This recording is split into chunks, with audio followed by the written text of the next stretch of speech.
तो आज का जो टॉपिक है वो है प्रोफेशन का। हम लोग पीजीपीपी कैलकुलेट करेंगे। अभी तक हम लोग बिजनेस की बात कर रहे थे।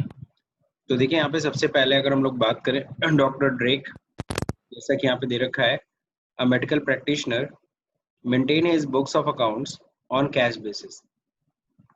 ठीक है, तो डॉक्टर ड्रेक जो कि एक मेडिकल प्रैक्टिशनर है, maintains his books of accounts on cash basis following is the payment. Okay, यहाँ पे following is the receipts and payment account for the year ending on 31 March 2017। 17 को हम लोग क्या कर लेते हैं, 20 कर लेते हैं, 31 मार्च 2020। ठीक है, calculate the gross total income of doctor Drake for the assessment year 2020-21। ठीक है, अब देखिए यहाँ पे दे रखा है क्या, बैलेंस ब्रॉट डाउन है, ये कैश का ओपनिंग बैलेंस है। इसका कैश का ओपनिंग कितना था, कंसल्टेंसी फीस कितनी मिली है, विजिटिंग फीस, भाई डॉक्टर्स का कंसल्टेंसी का फीस होता है, विजिटिंग का फीस होता है, फिर इनके कुछ मेडिसिन भी ये बेचते हैं, तो उस बेचने से करीबन 65,300 रुपये आया है। लेकिन ध्यान रखना, ये सेल ऑफ मेडिसिन इनकी इनकम नहीं है। इनकम पता है क्या होता है, जो मेडिसिन बेचे उस पर जो प्रॉफिट हुआ है ना, वो प्रॉफिट इनकी इनकम कहलाएगी। ये तो सेल का पैसा है, इसमें से जब खर्चे लेस करोगे तब ना प्रॉफिट आएगी। नेक्स्ट, डिविडेंड रिसीव, ये अदर सोर्स की इनकम है, ये आपके प्रोफेशन की इनकम में नहीं आएगी। इंटरेस्ट ऑन सिक्योरिटीज, ठीक है, ये भी अदर सोर्स की इनकम है। बैंक इंटरेस्ट भी अदर सोर्स की इनकम है। रेंट रिसीव, ये हाउस प्रॉपर्टी अदर सोर्स हो सकता है। Next, bank loan for car है। तो ये लोन ले रखा है, लोन कोई इनकम होती नहीं है।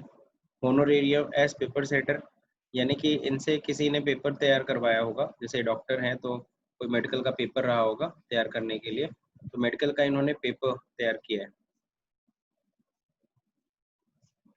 ठीक है, तो मेडिकल का पेपर इन्होंने तैयार किया, तो उस बात के लिए इनको कुछ पैसे दिए गए हैं, उसी को होनोरेरियम कहते हैं। जैसे एक छोटा सा एग्जांपल मैं एक और बता सकता हूँ, होनोरेरियम का मतलब क्या होता है। जैसे कि फॉर एग्जांपल कोई फिल्म एक्टर है, अब वो फिल्म बनाता है, ठीक है, फिल्म में हीरो या एक्ट्रेस का काम, एक्टर या एक्ट्रेस का काम करता है, जो भी है। अब क्या है कि अगर उसको सपोज करो कहीं कोई शादी पार्टी या समथिंग किसी ऑर्गेनाइजेशन में, या फिर सपोज करो अवार्ड फंक्शन में, उसे कोई डांस का प्रोग्राम मिलता है कि आपको डांस का एक वो करना है, शो करना है, उसके लिए आपको इतना दिया जाएगा पेमेंट, उसको हम लोग होनोरेरियम कहते हैं। ठीक है, अब देखते हैं यहाँ पे पेमेंट्स। पेमेंट्स की बात करते हैं, क्या क्या खर्चा है। रेंट ऑफ क्लिनिक की तो खर्चा दिख रहा है, टेलीफोन एक्सपेंस भी खर्चा सही है। परचेज ऑफ मेडिसिन, देखो यहाँ परचेज ऑफ मेडिसिन दिया या सेल ऑफ मेडिसिन था, तो परचेज कितने में किया था, 48,200 में।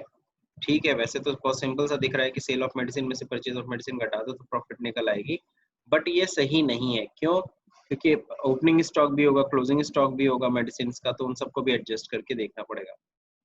तो वो एडिशनल इन्फॉर्मेशन में दिया होगा, opening stock, closing stock. Purchase of medical books है करीबन 15,000 की, उस पर डेप्रिसिएशन दिखाना होगा। कार परचेज किया है इन्होंने 2 लाख का, इस पे भी डेप्रिसिएशन दिखाना, इक्विपमेंट परचेज पे भी डेप्रिसिएशन दिखाना होगा। इनकम टैक्स देखिए 40,000 रुपीज है। ओके, तो इनकम टैक्स हम लोग पहले लेस नहीं करेंगे। LIC प्रीमियम पेड, LIC किसका है, डॉक्टर का खुद का है, तो जाहिर सी बात है ये खर्चा अलाउड नहीं होगा, क्योंकि ये पर्सनल खर्चा है। हाउस होल्ड एक्सपेंसेस भी पर्सनल खर्चे हैं। स्टाफ सैलरी ठीक है, ये इंटरेस्ट ऑन बैंक लोन ये भी ठीक है। बैलेंस ये तो कैश का बैलेंस, इससे कोई लेना देना है नहीं। अब देखते हैं एडिशनल इन्फॉर्मेशन में क्या क्या हमें दिया है हेल्प। सबसे पहले है rent of clinic includes the rent paid for the quarter ending on 30th June 2017 amounting to rupees, कितना है, ठीक है, अमाउंटिंग टू रुपीज 7,500। तो इसमें देखो यहाँ पे हम लोग का साल तो खत्म हो जाता है मार्च में, लेकिन अप्रैल मई जून तक का किराया है, और जून ये 3 महीना एक्स्ट्रा का जो किराया है वो है 2,500 रुपये, 7,500 रुपये इस रेंट में शामिल है। जो रेंट हम लोगों ने दिया है ना, उसमें वो 7,500 रुपये शामिल है, जो अगले 3 महीने का है, यानी मार्च के बाद का। हम लोग को तो मार्च तक का मतलब होता है, यहाँ पे 2020 कर दे एज पर क्वेश्चन। ठीक है, अब क्या है इसमें जरा एक चीज ध्यान रखिएगा,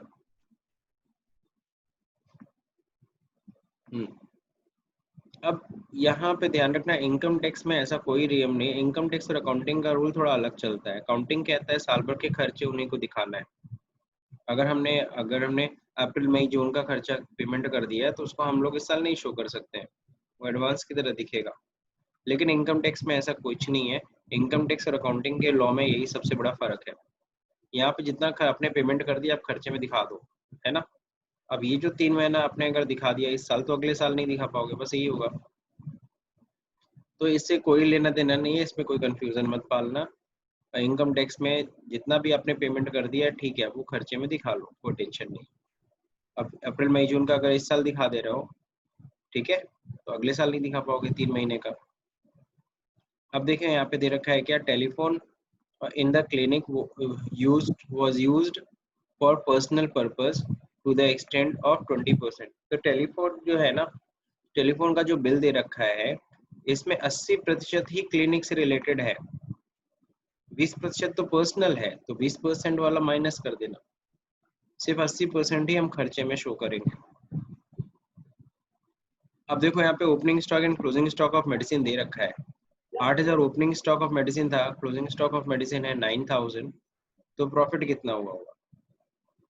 तो चलिए देखते हैं इसको, प्रॉफिट में छोटा सा फटाक से कैलकुलेट कर लेता हूँ, आपको भी समझ में आ जाएगा, इतना कठिन है नहीं।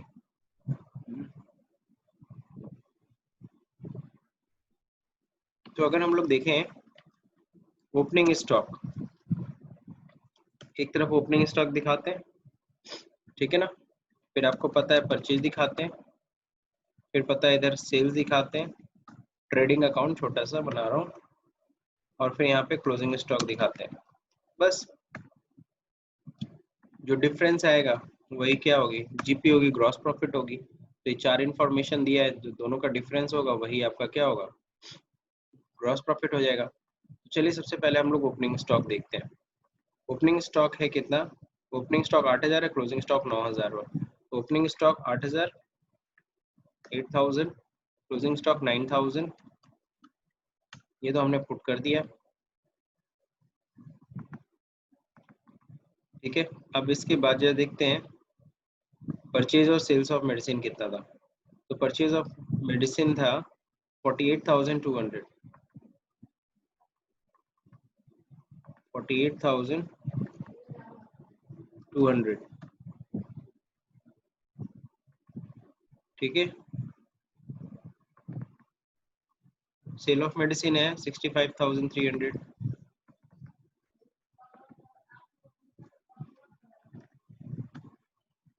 बस हो गया। अब यहाँ टोटल कर देता हूँ मैं, sum of credit side, income side,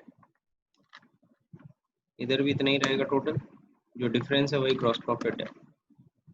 इसमें से टोटल में से माइनस कर देंगे सम ऑफ डेबिट साइड, ठीक है, यानी 18,100 रुपये, ठीक। तो 18,100 रुपये, 18,100 रुपीज इन्होंने मेडिसिन से प्रॉफिट कमाए, ये इनके इनकम में क्या होना चाहिए, ऐड होना चाहिए। या फिर दूसरा तरीका होता है, यानी कि आप या तो क्या करो, आप सीधे 18,100 रुपये सीधे इनकम में जोड़ दो, रिसिप्ट मतलब इनकम में सीधे इनको ऐड कर लो, या तो सेल ऑफ मेडिसिन में से सीओजीएस लेस कर दो, सीओजीएस मतलब कॉस्ट ऑफ गुड सोल्ड। तो कॉस्ट ऑफ गुड सोल्ड कैसे निकलता है, इसका फॉर्मूला अगर आप लोग को अगर पता होगा, opening stock plus purchase minus closing stock, ये होता है कॉस्ट ऑफ गुड सोल्ड। तो अगर हम लोग सेल्स में से इसको माइनस कर दे तब भी इतना ही आएगा, तब भी देखो प्रॉफिट इतना ही आएगा। मैं दिखाऊं, क्योंकि यहाँ पे सेल्स में से माइनस कर देता हूँ सीओजीएस, प्रॉफिट तभी 18,100 आएगा। तो ये आपके ऊपर कि आप कैसे इसे शो करना चाहते हो अपने सॉल्यूशन में। चलिए आगे बढ़ते हैं हम लोग। Rent receive indicates the amount received from subtenant who uses the clinic on table space basis। हम लोग को जो रेंट मिला है वो पता है किससे मिला है, हमको एक सबटेनेंट्स मिला है। जैसे कि हम तो किराए पे लिए ही जगह, हमने फिर किसी सबटेनेंट को भी किराए पे कुछ जगह दे दी, उससे हमें वो किराया मिल रहा है। तो जाहिर सी बात है सब्टेनेंसी से अगर कोई किराया अगर मिलता है रेंट रिसीव, तो ये कौन सी इनकम होगी, ये अदर सोर्स की इनकम होगी, क्योंकि वो मकान मेरा नहीं है। अगर मकान मेरा होता तो हाउस प्रॉपर्टी की इनकम होती। कार वॉज परचेज्ड ऑन 10 मई 2016। देखो ये इन्फॉर्मेशन इसलिए दे रखा है ताकि आप ये निकाल सको कि इस साल वो 180 दिन से ज्यादा यूज हुई कि नहीं हुई। तो अगर मई 2016 है ना, मई 2019 कर दो। ओके, मई 2019 में परचेज की गई, तो मई 2019 से लेकर के मार्च 2020 तक तो हो गया ना 180 दिन से ज्यादा। तो फुल रेट ऑफ डेप्रिसिएशन आप चार्ज करना। ठीक है। Now next, equipment were purchased on January 2020। ठीक है। जो इक्विपमेंट्स खरीदा गया है वो 12 जनवरी 2020 में खरीदा गया है। तो जनवरी 2020 से मार्च 2020 तक यानी कि 180 दिन से कम यूज हुआ। इस पे जो भी रेट यानी कि 15% होता है इक्विपमेंट पे डेप्रिसिएशन, उसका आधा लगना 7.5%। 50% medical books was purchase on 18 अप्रैल 2000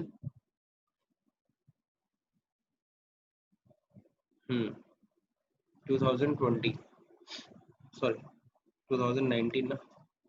अब सही। तो कह रहा है 50% medical books were purchased on 18 अप्रैल 2019 में परचेज की गई है। ठीक है। अब अप्रैल में खरीदी गई है तो इसका मतलब पूरा साल भर यूज हुआ है। Next, cash payment 15,000 was given him by one of his patients in appreciation of his service। यानी कोई इनके पेशेंट है जो इनकी सर्विस से बहुत खुश होकर के इनको जो फीस दिया उसके अलावा उसने अलग से 15,000 रुपीज दिया, तो एक परक्यूजिट की तरह हुआ। तो ये इनके लिए क्या है, परक्यूजिट क्यों मिल रही है, इनके प्रोफेशन के कारण ही। तो ये भी इनकी प्रोफेशन की ही इनकम मानी जाएगी। तो चलिए देखते हैं। अच्छा, ये 50% मेडिकल बुक्स वाला थोड़ा सा मैं आपको क्लियर कर दूं, या ठीक तो है, थोड़ा सा यहाँ कंफ्यूजन है। चलिए अभी देखते हैं, सॉल्यूशन से पता चल जाएगा क्या आखिर में कुछ क्वेश्चन में अगर एरर होगा तो पता चल जाएगा। Assessment year 2021 related to the previous year 1920। अब चलिए देखते हैं। ग्रॉस रिसिप्ट सबसे पहले तो यहाँ पे सॉल्व किया हुआ है। सबसे पहले cash receipt from appreciation of service 15,000 rupees, सबको समझ में आ रहा होगा। कंसल्टेंसी फीस मिली थी इनको 2,40,000, ये भी जो एज पर क्वेश्चन ही है। विजिटिंग फीस थी 70,000 एज पर क्वेश्चन ही है। सेल ऑफ मेडिसिन देखो इन्होंने पूरा दिखा दिया 65,300। अगर आप सेल ऑफ मेडिसिन पूरा दिखा रहे हो ना, इसका मतलब है आप इसमें से लेस करोगे कॉस्ट ऑफ गुड सोल्ड। तो कॉस्ट ऑफ गुड सोल्ड अभी भी मैंने निकाला था यहाँ पे। कॉस्ट ऑफ गुड सोल्ड आया था 47,200। कैसे आया था, opening stock plus purchase minus closing stock. ये फॉर्मूला होता है कॉस्ट ऑफ गुड सोल्ड का। दूसरा फॉर्मूला होता है सेल्स माइनस जीपी। सेल्स में से जीपी हटा दो ना तब भी कॉस्ट ऑफ गुड सोल्ड आ जाता है। अब एडमिसिबल एक्सपेंसेस, सबसे पहले रेंट दिखाया है खर्चा 48,000। ठीक है। टेलीफोन एक्सपेंसेस देखो यहाँ पे 17,920 है। अब अगर रेंट की बात करेंगे, रेंट तो 48,000 पूरा दिखा दिया, लेकिन टेलीफोन एक्सपेंस 22,400 था। तो देखिए 22,400, आपको पता है इसमें 80% ही प्रोफेशन से रिलेटेड है, 20% तो पर्सनल था। 17,920 यानी सिर्फ 80% ही एक्सपेंसेस साइड में शो किया गया है, वो ऑफिस का खर्चा है। मेडिसिन कंज्यूम्ड देखो 47,800, बेसिकली यही पे क्या दिखाया गया है, COGS, COGS ऑफ मेडिसिन। ठीक है, कॉस्ट ऑफ गुड सोल्ड। तो 47,200 का माल हम लोग ने बेचा है, जो मेडिसिन हमने बेचा है। ये देखो कॉस्ट ऑफ गुड सोल्ड 47,200 हमने पहले से कैलकुलेट कर रखा है, वो लेस कर रहे हैं। तो सैलरी टू स्टाफ है 72,800, इसमें कहीं कोई दिक्कत नहीं थी 72,800। Now next, interest on bank loan भी पूरा दिखा दिया गया 22,000। Depreciation of medical books 11,250। अब ये कैसे आया, इसी को मैं आपको समझाने जा रहा था। अब यहाँ पे देखो मेडिसिन सॉरी मेडिकल बुक्स है कितने की, मेडिकल बुक्स यहाँ पे है हमारे पास 15,000।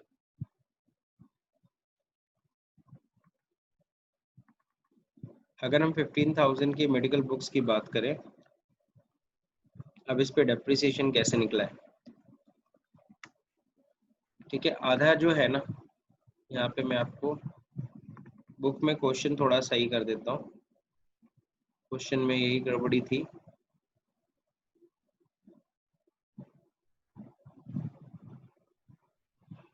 हम्म 18 अप्रैल नहीं, 18 जनवरी कर देता हूँ, 18 जैन 2020। अब सही है, क्या है, आधी बुक इन्होंने जनवरी 2020 में खरीदी है, तो जनवरी 2020 में अगर खरीदी है तो जनवरी फरवरी मार्च 180 दिन से कम यूज हुआ, बाकी 80% यानी कि अपने 180 दिन से ज्यादा यूज किया होगा। तो मेडिकल बुक्स के ऊपर सर देखो 18 मार्च से 18 जनवरी लिखा हुआ है सर। मैं सही कर रहा हूँ, मैं इसको ठीक किया हूँ। बेसिकली इनका तो कहने का मतलब है 18 जनवरी ठीक है डेट। 18 जनवरी सही रहेगा। देखो इनका कहने का मतलब था ये कि क्वेश्चन में इन्होंने डेट इसलिए मेंशन किया ताकि ये क्लियर है कि आधी बुक्स इन्होंने क्या किया है, 180 दिन से कम यूज किया है, आधी बुक्स इनका 180 दिन से ज्यादा यूज हुआ। ठीक, आधी बुक्स इन्होंने 180 दिन से कम यूज किया, आधी बुक्स इन्होंने 180 दिन से ज्यादा यूज किया, ऐसे देखो। अब इसमें अगर आधी आधी बुक्स करेंगे तो 50% बुक्स अगर हम निकालें जो लेस देन 50% यूज हुआ है, मतलब सॉरी 50% बुक अगर हम निकाल रहे हैं इसका 7,500 की बुक, तो 7,500 की बुक मैंने 50-50 दोनों कर देता हूँ, पहले अलग अलग कर लिया। अब देखिए आधी बुक हमने 180 दिन से कम यूज किया है, तो इस पे डेप्रिसिएशन कितना कटेगा, बुक्स के ऊपर 100% डेप्रिसिएशन है, ठीक है, तो आधी बुक्स के ऊपर पूरा 100% डेप्रिसिएशन लग गया, ठीक है ना, जो मोर देन 180 डेज यूज हुआ है,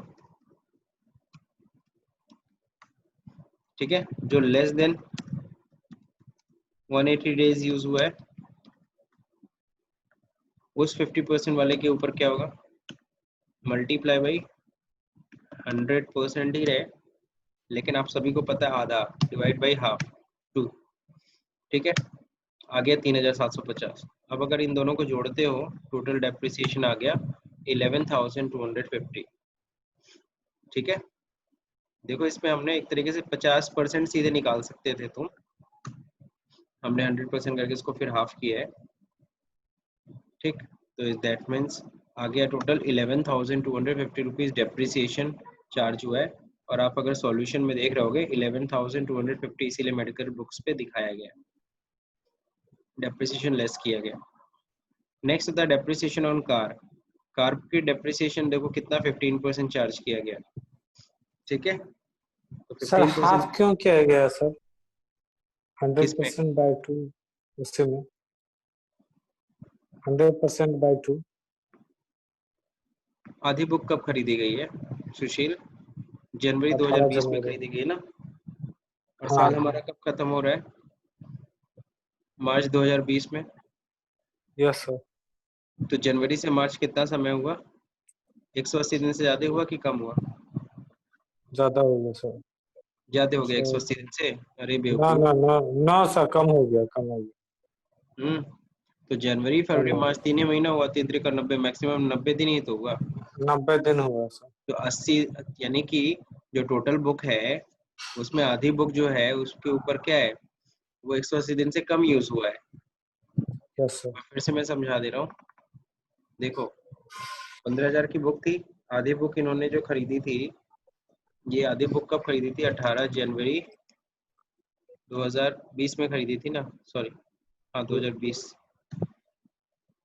में खरीदी थी, तो इसलिए वो यस सर। 180 दिन से कम यूज हुआ, तो 180 दिन से कम यूज हुआ तो 50% बुक की वैल्यू 7,500 है, इस पे हाफ डेप्रिसिएशन लगेगा, तो डेप्रिसिएशन तो बुक्स के ऊपर 100% लगता है, लेकिन उसको यस हाफ सर। कर देंगे, और जो बाकी का जो मोर देन 180 डेज है उसके ऊपर तो 100% पूरा 7500 डेप्रिसिएशन लग रहा है, इसलिए टोटल यस सर। हो गया 11250। Okay sir. देखो अब क्या है, मेडिकल बुक के ऊपर हो गया, सॉरी मोटर कार के ऊपर हो गया। मोटर कार के ऊपर हालांकि रेट अभी चेंज हो चुका है डेप्रिसिएशन का, इन्होंने पुराने डेप्रिसिएशन चार्ट को फॉलो किया है, इस वजह से रेट 15% चार्ज किया हुआ है। तो 2 लाख पे 15% डेप्रिसिएशन कितना हो गया, सीधे 30,000 रुपीज हो गया। तो इन्होंने 30,000 रुपीज डेप्रिसिएशन देखो नीचे लेस किया होगा। अब इक्विपमेंट्स परचेज, इक्विपमेंट्स के ऊपर 20-15% डेप्रिसिएशन, अगर किसी भी चीज के ऊपर डेप्रिसिएशन का रेट ना क्लियर हो किसी मशीन के ऊपर, उसके ऊपर 15% लगाया करो। तो यहाँ पे देखो कितने का था इक्विपमेंट्स, देख लो क्वेश्चन में, इक्विपमेंट 80,000 का था, 80,000 के ऊपर 15% डेप्रिसिएशन चार्ज करो। और इक्विपमेंट कब खरीदा था, दिया है यहाँ पे, इक्विपमेंट खरीदा था जनवरी में। तो जनवरी में अगर खरीदा था तो जनवरी 2020 से लेकर मार्च 2020 अगेन 180 दिन से कम यूज हुआ, ठीक है। तो 80,000 रुपए के ऊपर यानी कि कितना लगेगा, 15% लगाओ फिर उसका हाफ कर दो, मतलब आधा लगेगा, 7.5% सीधा सीधा कर लो। तो मैं निकाल के दिखा देता हूँ, अगर 80,000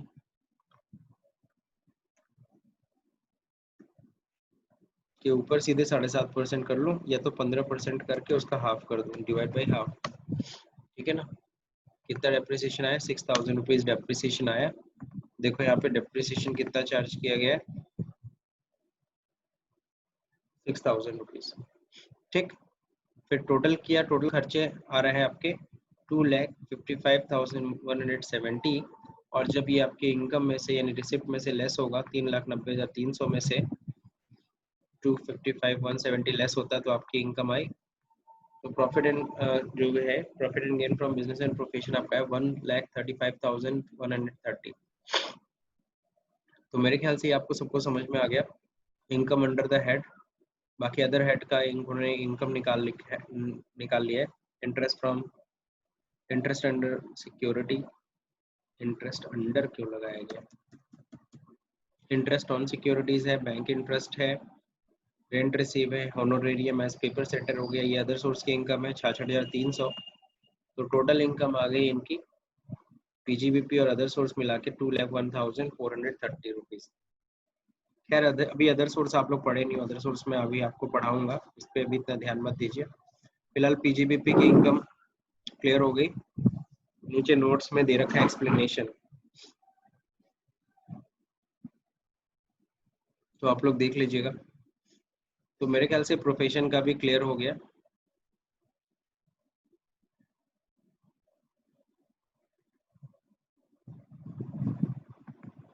ठीक है, तो प्रोफेशन के बाद अब अगला देखिए क्या कवर करना था हम लोग को।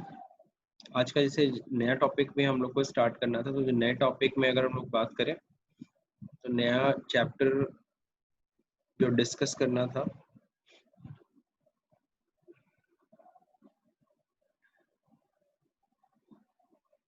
वो है इनकम फ्रॉम कैपिटल गेन।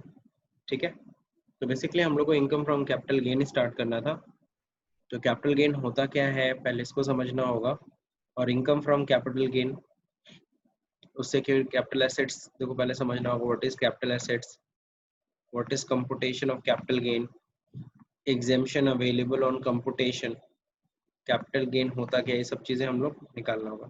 यानी कंपुटेशन हमें कैपिटल गेन, जिस तरह से हमने अभी तक सारे कंपुटेशंस पढ़े, सैलरी पढ़ा तो सैलरी का कंपुटेशन, हाउस प्रॉपर्टी पढ़ा हाउस प्रॉपर्टी का कंपुटेशन, पीजीबीपी पढ़ा पीजीबीपी का कंपुटेशन, देन कैपिटल गेन पढ़ा तो कैपिटल गेन का भी कंपुटेशन हमें पता होना चाहिए।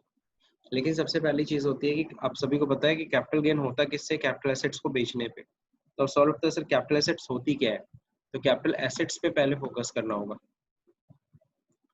तो देखो यहाँ पे दे रखा है कैपिटल गेन का मतलब, कैपिटल गेन का मतलब होता है मींस द प्रॉफिट और gain arising from the transfer of capital assets. Capital assets को ट्रांसफर करने से जो प्रॉफिट या गेन हम रेज करते हैं, जो प्रॉफिट एंड गेन हम कमाते हैं, उसी को हम लोग कैपिटल गेन कहते हैं। ठीक, income will be charged this head if the following condition are satisfied। Income तभी इसमें चार्जेबल होगा जब ये सारी कंडीशंस आप कंप्लीट करेंगे। सबसे पहला, there is a capital asset, जो भी आप बेच रहे हो सच में वो कैपिटल एसेट हो, है ना। अब ये नहीं कि घर का कूड़ा बेच रहे हो वो कैपिटल एसेट है, नहीं नहीं, उसको हम कैपिटल एसेट नहीं बोलते। तो कैपिटल एसेट पहली चीज तो होनी चाहिए। और कैपिटल एसेट क्या है, ये सब चीजें भी हम लोग आगे पढ़ने वाले। पहले ये ध्यान रखना कि वो चीज कैपिटल एसेट होनी चाहिए। There is a transfer of such capital asset, वो कैपिटल एसेट सच में एक हाथ से दूसरे हाथ में ट्रांसफर हो रहा हो, ठीक है ना, उसका टाइटल एक नाम से दूसरे नाम पे जा रहा हो, ट्रांसफर हो रहा हो। Transfer take place during the previous year, और ये जो भी ट्रांसफर हो रहा है वो कब हो रहा है, ये प्रीवियस ईयर में ट्रांसफर हो रहा हो, क्योंकि हम देखो प्रीवियस ईयर के इनकम पे ही हम लोग टैक्स निकालते हैं ना। Next, there must be the profit और gain including loss on such transfer, यानी कि उस एसेट को ट्रांसफर करने पे प्रॉफिट गेन हो रहा हो। ब्रैकेट में देखो इंक्लूडिंग लॉस दे रखा है, आपको पता है लॉस तो हम लोग लिखते नहीं, हमेशा लिखते हैं प्रॉफिट एंड गेन, जो भी कैपिटल गेन ही लिखेंगे, भले नेगेटिव हो, नेगेटिव का मतलब लॉस ही होता है। सच प्रॉफिट और gain is not exempt from tax, वो जो प्रॉफिट और गेन है, गेन है, वो किसी भी तरीके से इनकम टैक्स में कहीं भी एग्जेम्प्ट ना किया गया हो, क्योंकि अगर एग्जेम्प्टेड है तब तो उस पर टैक्स नहीं लगेगा, एग्जेम्प्टेड नहीं होना चाहिए। तो 5 पॉइंट्स कंप्लीट होने चाहिए। There is a capital asset, सच में ट्रांसफर होना चाहिए, ये ट्रांसफर कब हुआ, प्रीवियस ईयर में हुआ हो, उसको ट्रांसफर करने पे प्रॉफिट गेन कुछ भी हो रहा हो इंक्लूडिंग लॉस, और वो गेन या प्रॉफिट जो भी हमने कमाई हो किसी भी तरह से एग्जेम्प्ट ना हो। अगर ये पांचों कंडीशंस कंप्लीट करती है तो वो इनकम चार्जेबल है under the head of capital gain. अब समझते हैं क्या what is capital assets. Capital assets होती क्या है, तो कैपिटल एसेट्स जरा देखिए सब लोग, समझाए कैपिटल एसेट का मतलब क्या होता है, property of any kind. Capital asset का मतलब प्रॉपर्टी किसी भी तरह की हो सकती है, वेदर फिक्स्ड और सर्कुलेटिंग, वो फिक्स्ड भी हो सकती है, वो सर्कुलेटिंग भी हो सकती है, चल अचल दोनों हो सकती है, कहने का मूवेबल इमूवेबल हो सकती है, टेंजिबल इंटेंजिबल एसेट भी हो सकती है। तो टेंजिबल इंटेंजिबल एसेट्स आपने अकाउंट्स में पढ़ा होगा, जिसकी भी फिजिकल एग्जिस्टेंस होती है उसको हम लोग टेंजिबल कहते हैं, जिसकी फिजिकल एग्जिस्टेंस नहीं है उसको हम इंटेंजिबल कहते हैं, ठीक है।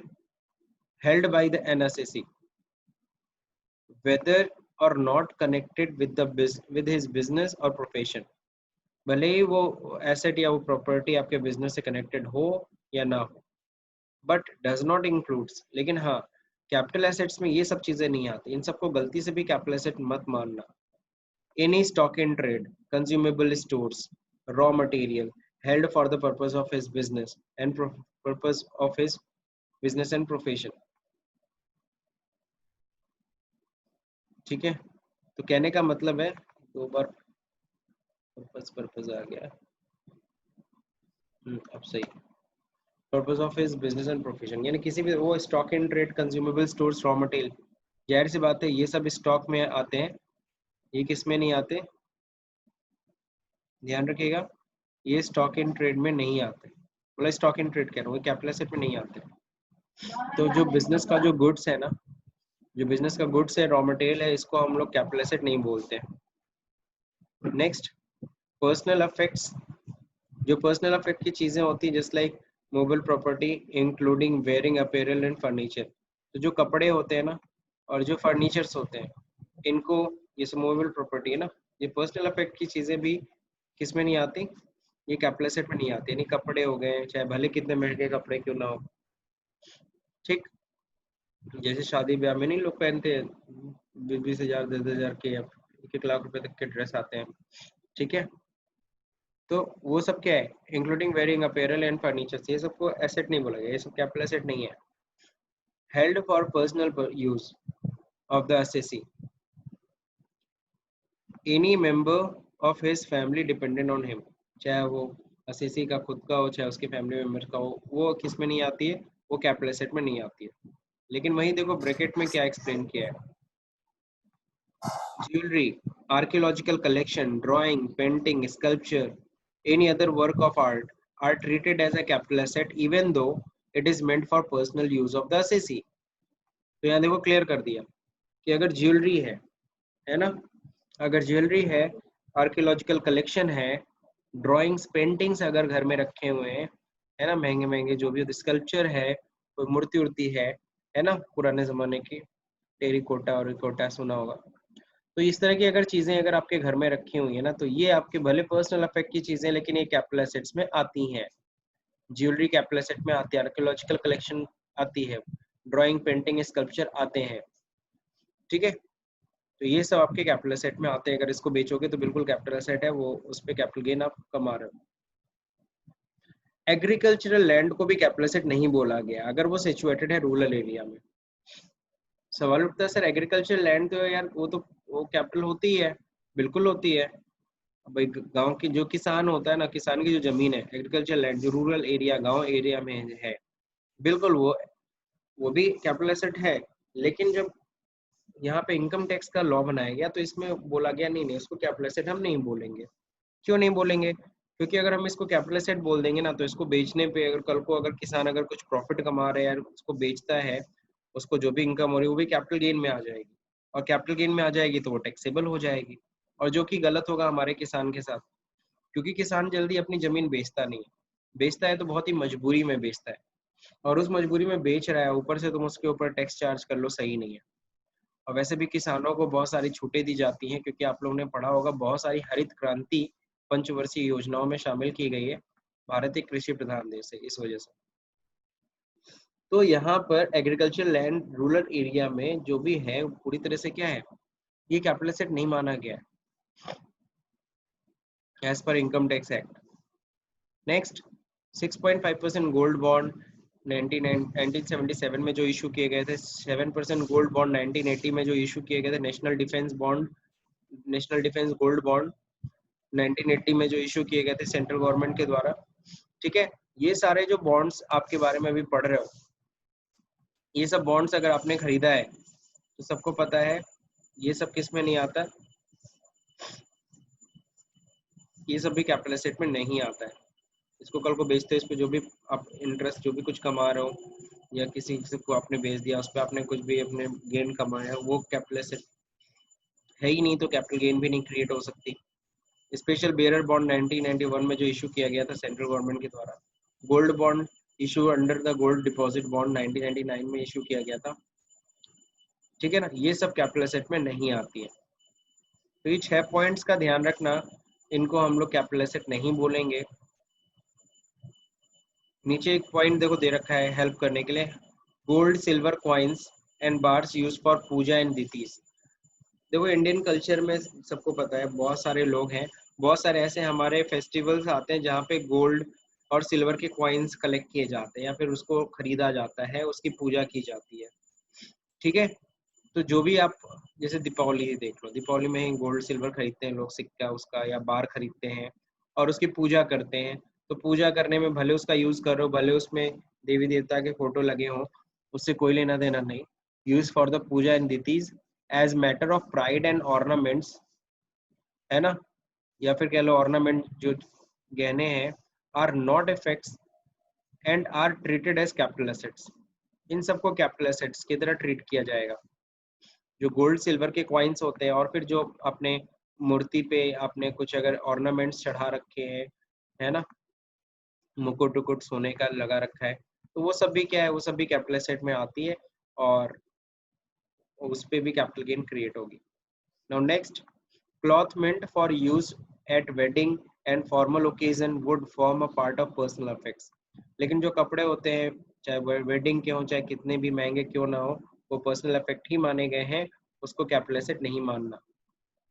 Foreign stamp collection is not personal effect. कई लोग का शौक होता है फॉरेन स्टैम्प कलेक्ट करने का, तो फॉरेन स्टैम्प अगर आप कलेक्शन अब कर रहे हो तो वो पर्सनल इफेक्ट नहीं मानी जाती, वो कैपिटल एसेट है, उसकी वैल्यू अधिक होती है ना फॉरेन स्टैम्प्स की।